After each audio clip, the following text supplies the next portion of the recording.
Hello नमस्कार दोस्तों। देखो, आज हम जैव विविधता संरक्षण, इसके आपके 3 पार्ट हो चुके हैं। 3 पार्ट, ये तीसरा पार्ट है। 2 पार्ट आपके हो चुके हैं, फर्स्ट, सेकंड और ये हमारा थर्ड। जो भी इस चैप्टर में बचा खुचा जो पार्ट है वो इस चैप्टर में कवर करेंगे। इस चैप्टर में हमको क्या क्या कवर करने को मिलेगा, तो हमको प्रोजेक्ट टाइगर के बारे में कवर करने को मिलेगा, प्रोजेक्ट एलिफेंट के बारे में कवर करने को मिला है, और आपके जैव विविधता पर जितने भी अंतर्राष्ट्रीय समझौते हुए हैं, जैसे पृथ्वी सम्मेलन हुआ, नगोया प्रोटोकॉल हुआ, कार्टाजेना प्रोटोकॉल हुआ, इनके बारे में जानेंगे।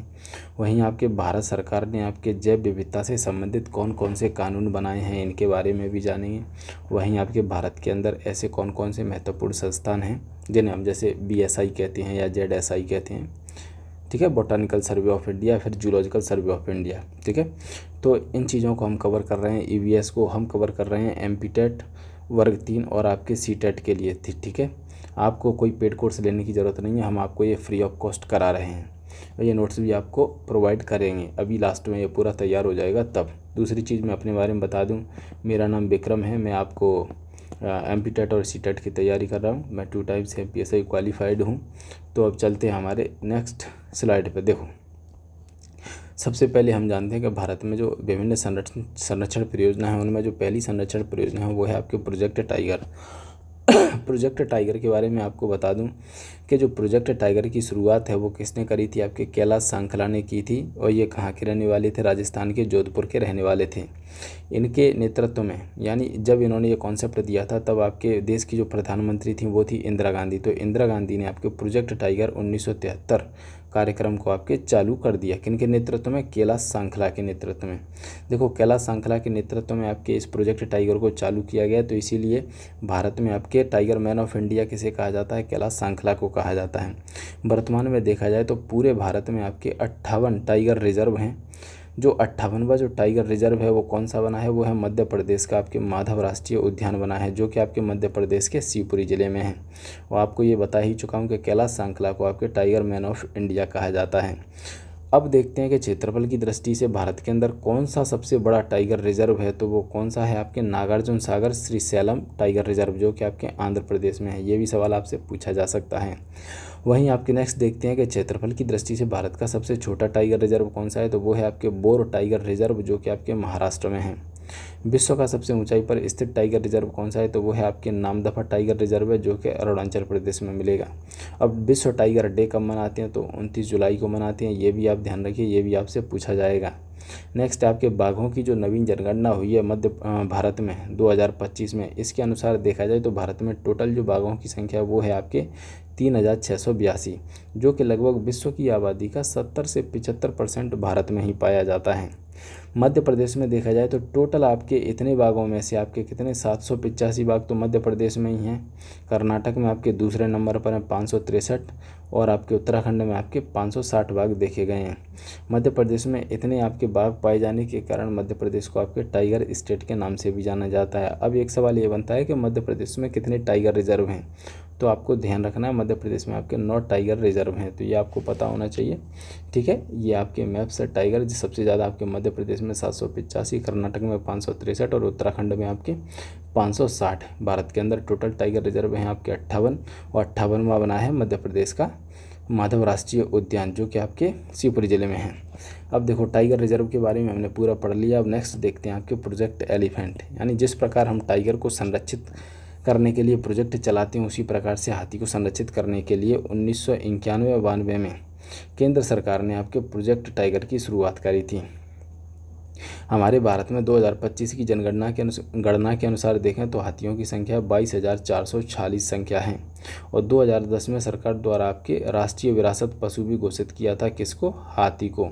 तो हाथी को कौन से सन में आपके राष्ट्रीय विरासत पशु घोषित किया था, तो वो 2010 में किया था। ये भी आपको पता होना चाहिए। और ये क्यों किया था, ताकि हाथी का संरक्षण किया जा सके। अब हाथी स्टेट के नाम से किसे जाना जाता है, कर्नाटक को। कर्नाटक में जो हाथियों की संख्या वो 6013 है। तो ये आपको प्रोजेक्ट टाइगर और प्रोजेक्ट एलिफेंट के बारे में जानकारी मिल गई है। अब चलते हैं हम नेक्स्ट। तो नेक्स्ट देखते हैं कि विश्व स्तर पर जैव विविधता को संरक्षण प्रदान करने के लिए कुछ समझौते हुए हैं, जिनमें आपके जिस समझौते का नाम लिया जाता है वो है आपके 1992 का आपके ब्राज़ील के रियो डी जेनेरियो शहर में आपके एक पृथ्वी सम्मेलन हुआ था। ये आपकी जैव विविधता पर घटित होने वाला पहला आपके अंतर्राष्ट्रीय सम्मेलन था, जिसका नाम था पृथ्वी सम्मेलन 1992, जो कि आपके ब्राज़ील के रियो डी जेनेरियो शहर में हुआ था।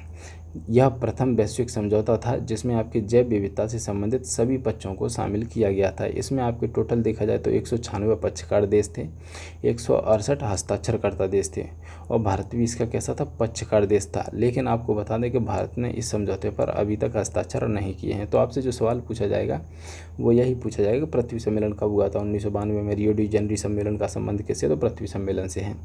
अब जैव विविधता के प्रमुख उद्देश्य क्या हो सकते हैं, देखो अंतर्राष्ट्रीय समझौते किए जाते हैं तो ताकि विश्व में जैव विविधता आपकी मेंटेन रहे।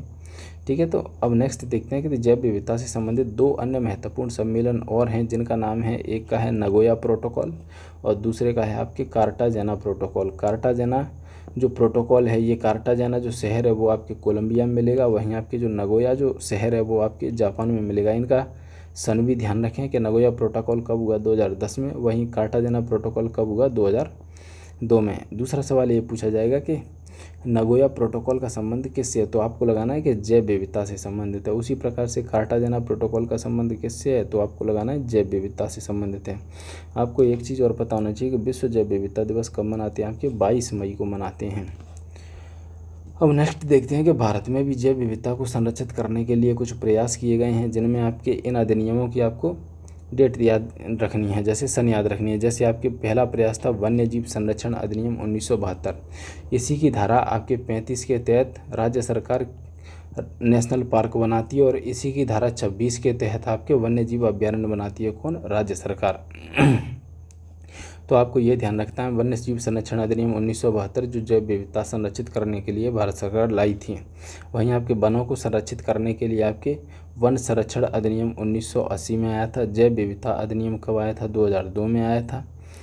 और आपको ये पता होना चाहिए कि और इस अधिनियम के कार्यान्वयन हेतु वर्ष 2003 में आपके राष्ट्रीय जैव विविधता प्राधिकरण की स्थापना की गई, जिसका मुख्यालय आपके चेन्नई में है। कुछ और अन्य कानून देखते हैं जो जैव विविधता संरक्षित करने के लिए हैं।